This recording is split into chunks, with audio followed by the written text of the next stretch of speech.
Guys welcome to English education students. हम पढ़ रहे हैं क्लास 8 की हनी ड्यू बुक का थर्ड चैप्टर का नाम है आपके ग्लिम्सेस ऑफ द पास्ट। तो यहाँ पर हम अपने 5 टॉपिक्स को कंप्लीट कर चुके हैं। कॉमिक के रूप में ये हमारा चैप्टर है। बबल्स में जो है स्पीचेस दी गई हैं, इमेज के माध्यम से हमें समझाने की कोशिश की जा रही है कि किस तरह से जो अंग्रेज़ थे और इंडियंस थे उनके बीच जो है अब तनातनी चल रही है। तो ये जो हमने अभी फर्स्ट पार्ट में पढ़ा तो हमने जाना कि किस तरह से जो ब्रिटिशर थे वो लोगों को दबाते रहते थे और किस तरह से उन्होंने जो है अपना सामान इंडिया में इंपोर्ट करना शुरू कर दिया, किस तरह से वो जो है अच्छी सैलरी पर काम करते थे और लोगों से उनकी लैंड जो है उन्होंने छीनना शुरू कर दिया था।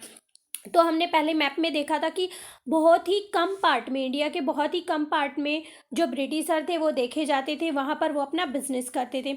लेकिन हम अभी जानेंगे इस वीडियो में कि किस तरह से उन्होंने धीरे धीरे से अपना दबदबा बनाना शुरू कर दिया था और लोगों पर वो अपना अधिकार जमाने लगे थे और अपने रूल रेगुलेशन उन्होंने वहाँ पर बनाना शुरू कर दिया था। लेकिन होता क्या है, जब कोई चीज़ बहुत ज़्यादा हो जाती है तो उसे झेलने की शक्ति जो है अब इंडिया के लोगों में ख़त्म होने लगी थी।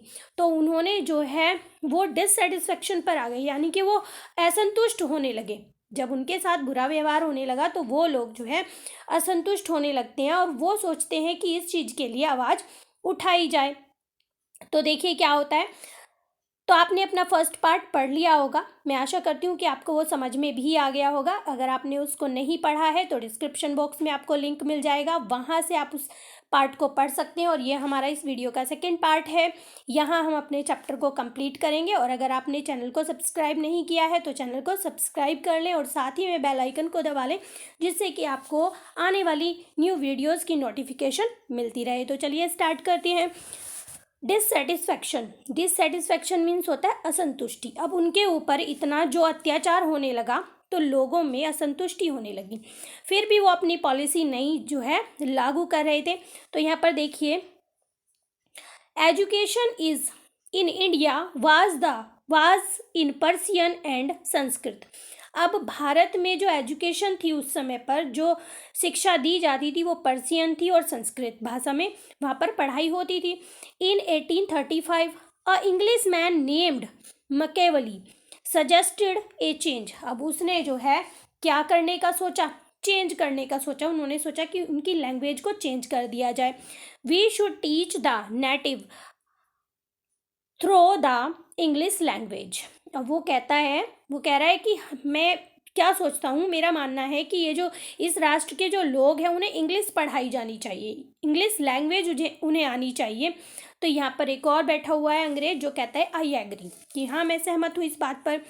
English education produce clerk to whom the British gave petty job under them.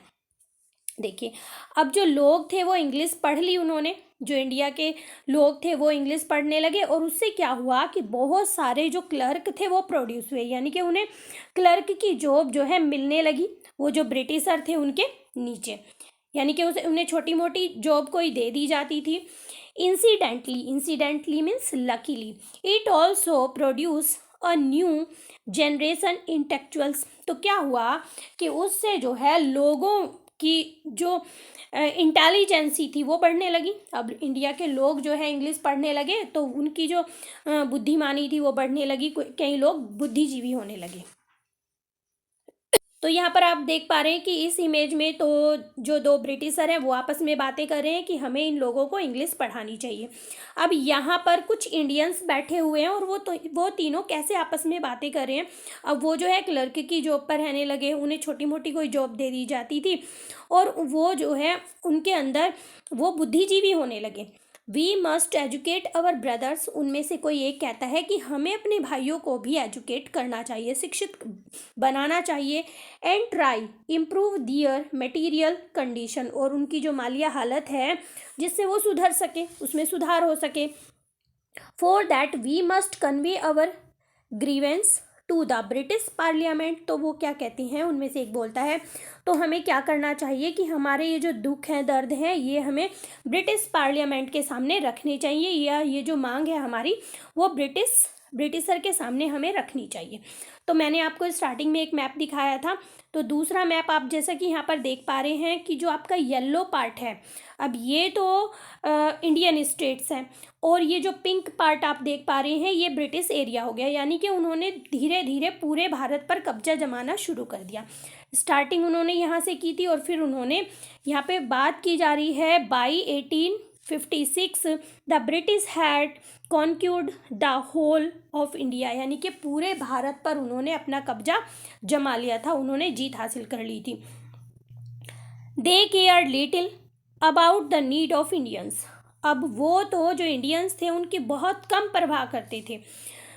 Our king have, अब यहाँ पर जो इंडियंस है वो आपस में बैठ के बातें कर रहे हैं, क्या कह रहे हैं, our king have become puppet, puppet means होता है कठपुतली, and we have lost our jobs, वो कहते हैं कि हमारे राजा तो हैं, इनके हाथों की कठपुतली बन गए हैं और हमने अपनी जो जॉब्स थी, हमारे जो काम थे, हमने वो खो दिए हैं, एंड लैंड्स, और हमने अपनी ज़मीन भी खो दी है, उनमें से दूसरा कोई बोलता है।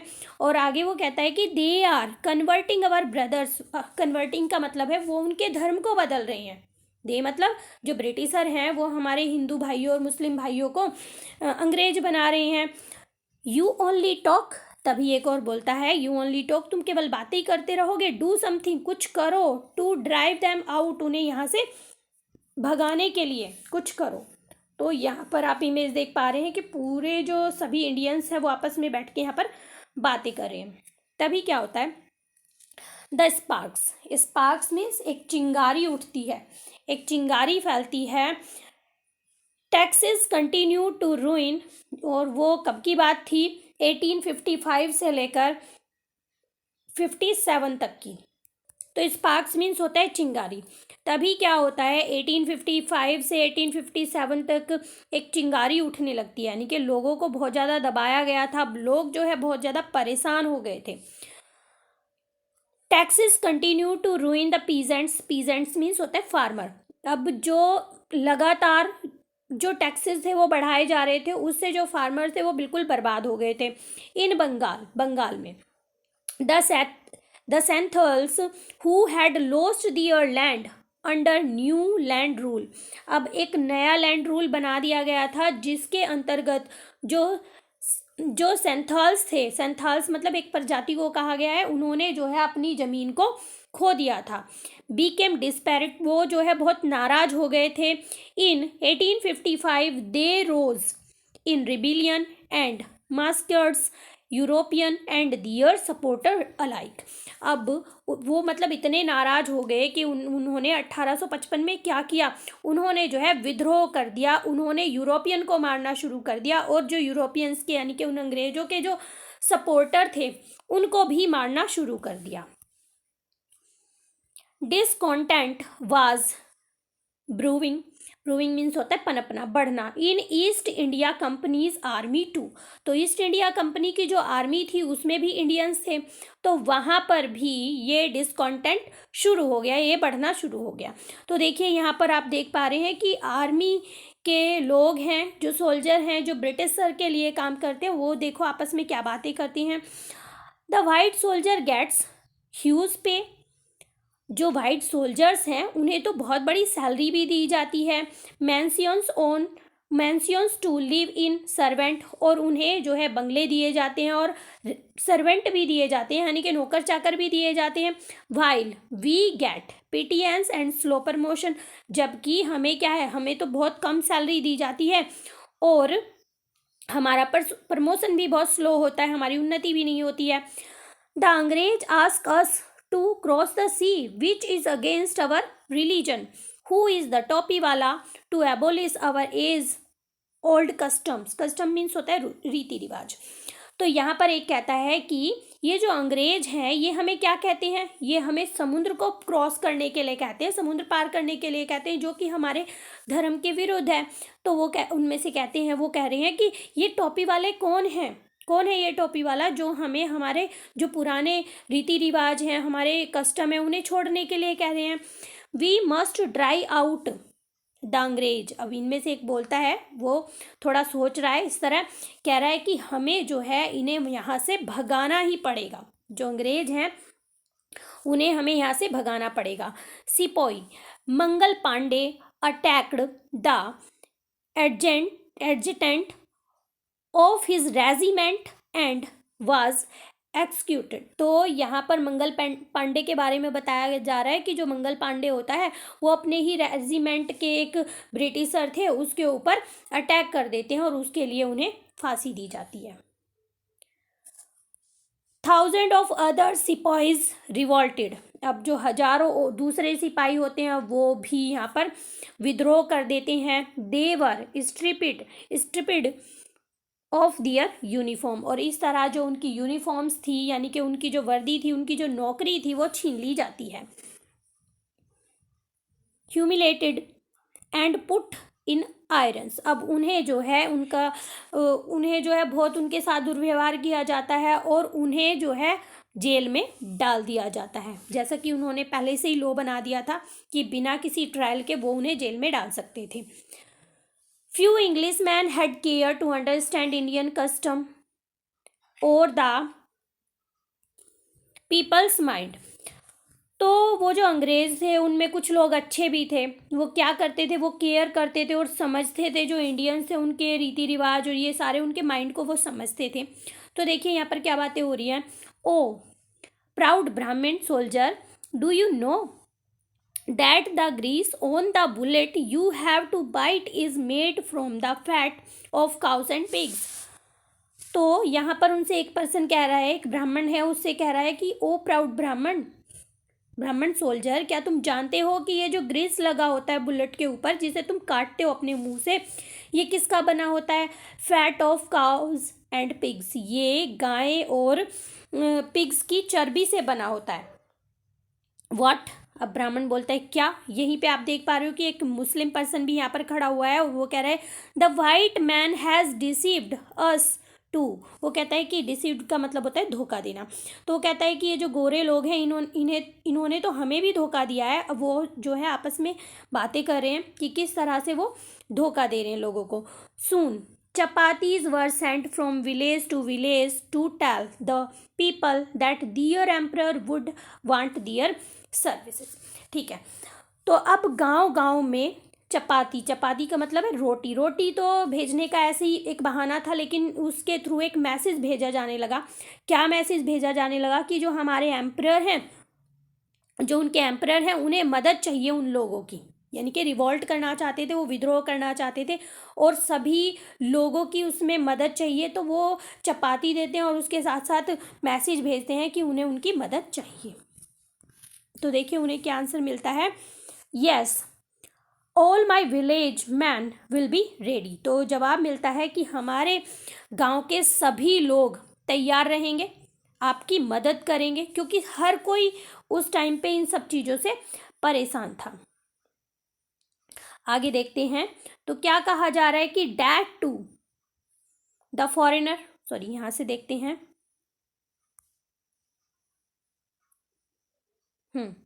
Similarly lotus flower circulated among Indian soldier. अब जिस तरह से रोटी भेजी जाने लगी, बिल्कुल वैसे ही जो लोटस फ्लावर था वो भेजा जाने लगा, जो एक चिन्ह था, मतलब एक मैसेज की तरह उसे भेजा जाने लगा। क्या कहा जाने लगा?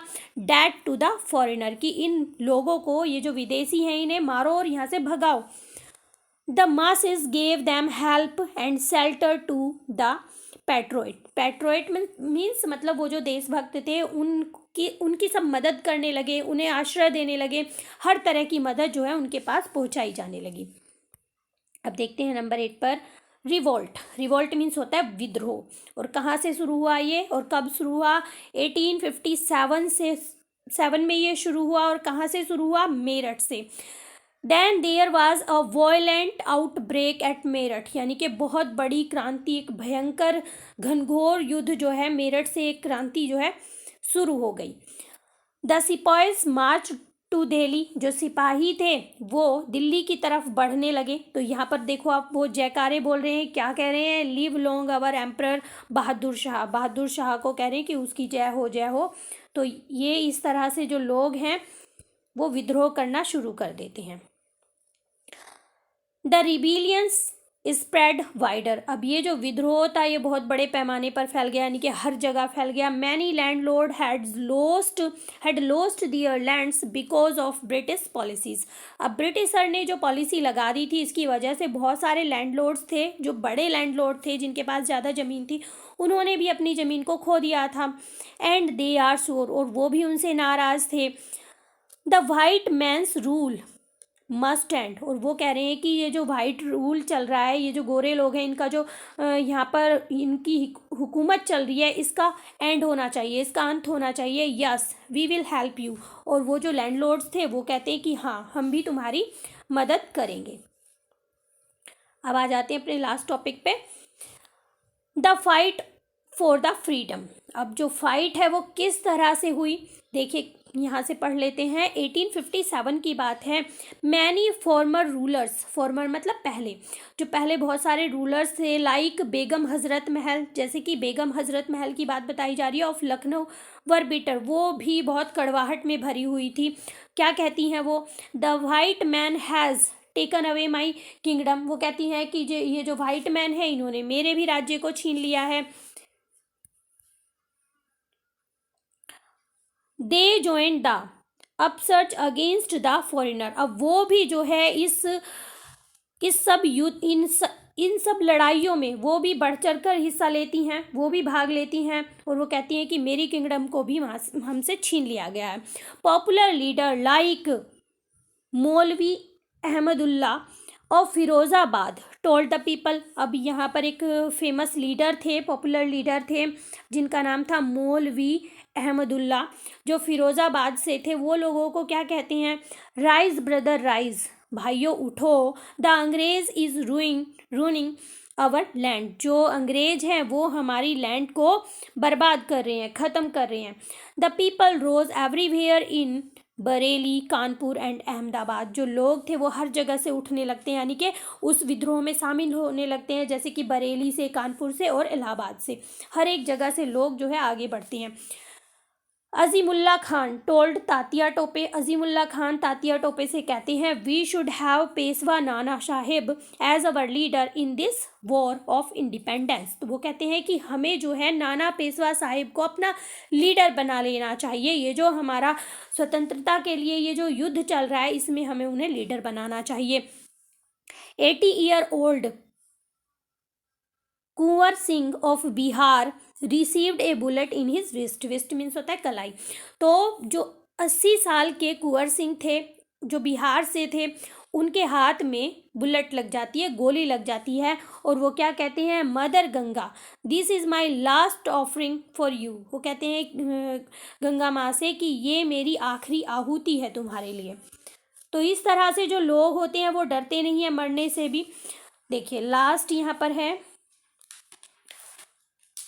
The patriot pounced upon the British and fought pitched battle all over North India। तो पाउंस मीन्स होता है झपटना।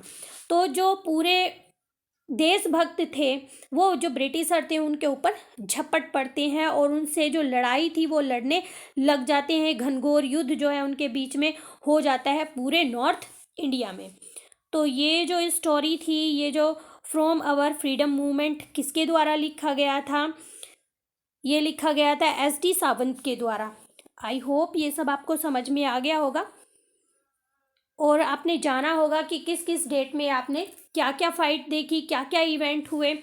स्टोरी आपको अच्छी लगी होगी और साथ में आपने जाना कि कौन कौन से फ्रीडम फाइटर थे, बहुत से नाम भी जाने आपने कि किस तरह से उन्होंने फाइट की और किस तरह से लोगों ने इतना सब कुछ झेला और आज हमें ये आज़ादी मिली है। तो अगर आपको वीडियो अच्छी लगी है तो एक लाइक ज़रूर करेंगे। चैनल पर अगर आप पहली बार आए हैं तो चैनल को सब्सक्राइब करें। मिलते हैं अपने नेक्स्ट टॉपिक में, तब तक के लिए बाय बाय।